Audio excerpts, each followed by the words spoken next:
Alright guys, welcome back to another video. Today we have a little bit of a how-to on our new Z3.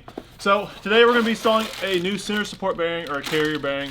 This process is pretty much the same for all BMWs. We got a bunch of E46s and E36s. Pretty much the same deal. So here's our part. We got this from AutoZone. It was about 40 bucks. You can get them on eBay and Amazon for a little bit cheaper, but 40 bucks, pretty easy installation. Let me show you what the current one looks like. If you come underneath, it is completely shot. Like there's just nothing holding this in. Like a rubber's gone. This has been tampered with before. Someone has tried to replace this and I guess it has gone wrong. Maybe they used the wrong part. So our job right now is to go ahead and replace this bearing so that way the car won't vibrate. One side of your carrier bearing is going bad, the whole car will just vibrate and shake. This one actually set off the airbags. That's what the previous owner said. I bet that was terrifying. So we got the fresh one here. Pretty easy installation. We're going to start by removing the entire exhaust system, mainly from the header, and there's a few mounting brackets and points here and there. I know E46s have a couple brackets holding the exhaust up about midway through the car, but this one does not. I think it just has the header, and then it's got a little transmission cross mount, and then the hangers in the rear. So let's start with that. The header nuts are about 15 millimeters. They're usually pretty rusted on there, and sometimes they break, so gonna be kind of careful. Please don't break. Please don't break. Use the old juice, a little PB or something. Rusties! PB.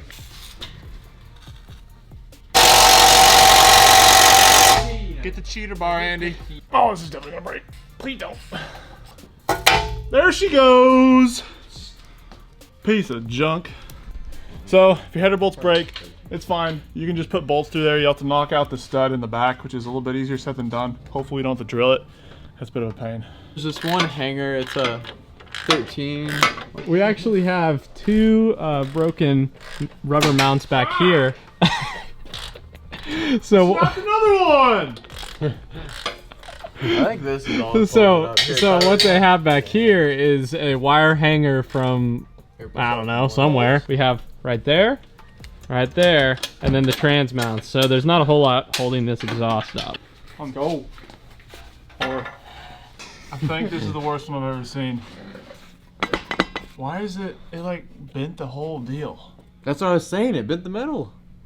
Oh my gosh. Holy dude. 18 millimeter bolt, 18 millimeter nut on the back. And these I believe are 13s from the factory. And then we got the drive shaft going into the diff, which are probably 18, 16, maybe 16 as well. That's what's coming up next. Alright, we discovered something with this car of maybe why this exploded so badly. So if you take a look under the guibo, the person who replaced it or did the maintenance, they actually put it back in correctly. So the guibo is supposed to bolt to the transmission through this set of holes, and then the drive shaft is supposed to bolt to the guibo through this set of holes. So the empty holes are not supposed to be there. That's where the drive shaft should be. So essentially what's happening right now, the guibo is not really doing anything because it's bolted directly the drive shaft to the transmission. So that might be why we're actually having issues with it. We're gonna fix that and correct it and get the drive shaft out. All the bolts are out, diff free, center carrier bearing free, and the front guibo is free. Let's see if we might need to pry that out. Oh, there she is. Man, that bearing is shot, completely gone. And there's the guibo since it was installed incorrectly. It shouldn't come off with it, so that's a problem. I just separated the drive shaft. The way that I went ahead and did it was, it is in two pieces, and this little clasp was screwed on to here. So I unscrewed this with my hand. You might have to unjam it with a big old crescent wrench or something. Spray a little PB blaster in there, and then start tugging it apart, and eventually come off in two pieces. Time to pull this clasp off. It's kind of takes a little bit of wiggling, but we can go ahead and get that off, and then we can get to the bearing, which is in pieces right here. And we'll probably end up using a 3-jaw puller, which latches around the backside, and then we can tighten the 3-jaw puller and pull it off, and I'll show you that here in a second. So we got the 3-jaw puller out. If you don't have one of these, you can go pick them up from Harbor Freight. They're pretty inexpensive, or you can go rent one from like O'Reilly's or something. So what I'm gonna go ahead and do now, actually I need to unscrew it. I'm gonna go ahead and loosen this out, about like that. And you can also use a wrench if you don't have a full-on impact. The little arms hook around the back side of the bearing, and it might be better if you had a friend to kind of hold the arms. And then if you look in the middle part, you center it up. It's a little tricky, but this is definitely the best way to take this off, better than fighting it with a hammer and stuff. I'll like straighten it onto it. Nope. Or does that work? The bearing? No, yeah, It's it got looks it? like Yeah, you you got got it. it. There it is. First time I did that without the jaw puller, it took me like an hour and a half just trying to hit it off with a hammer. So this is definitely the easiest way. And then the new one, I forget how we put the new one on. We just kind of hammer it on. But yeah, that's the problem. That's what it's supposed to look like.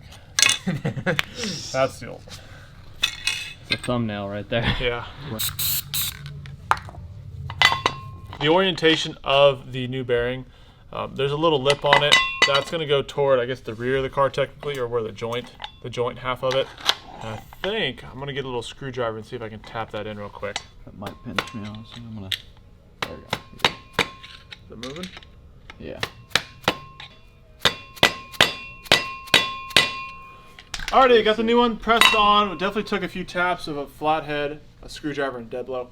So first, I'm going to go ahead and put back on the little clasp here with the teeth, a little white lithium grease. Kind of slide this little guy carefully on here because they like to break. Carefully, like so. And then more little white lithium grease in the shaft. Gonna give her the old shove her in there. You heard me. Give her a little wee whack. Oh, yes. From about yay. Oh yeah, up the keister. Keistered it. About there. And that way we can go ahead and put it up in the car. Put it where it needs to be. Like it can obviously slide. And then we'll tighten this clasp to set it in place.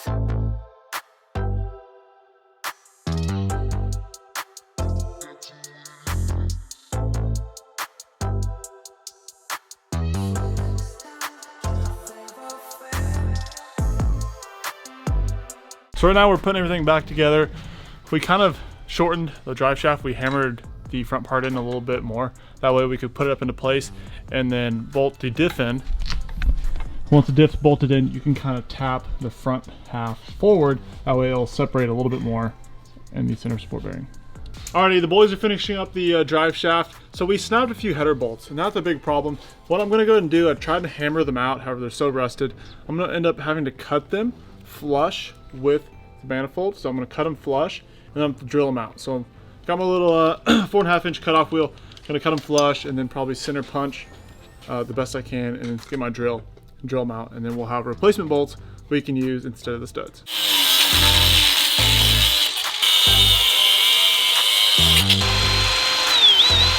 Alright guys, finished up the install on our little Z3 here. If this helped you out guys, make sure to give the video a thumbs up. Helps a lot more people find the video and the channel. Also, don't forget to subscribe. We got a lot more videos coming of Z3s, E46s, all the Beamers we got. So thanks for watching guys. Catch you guys in the next video.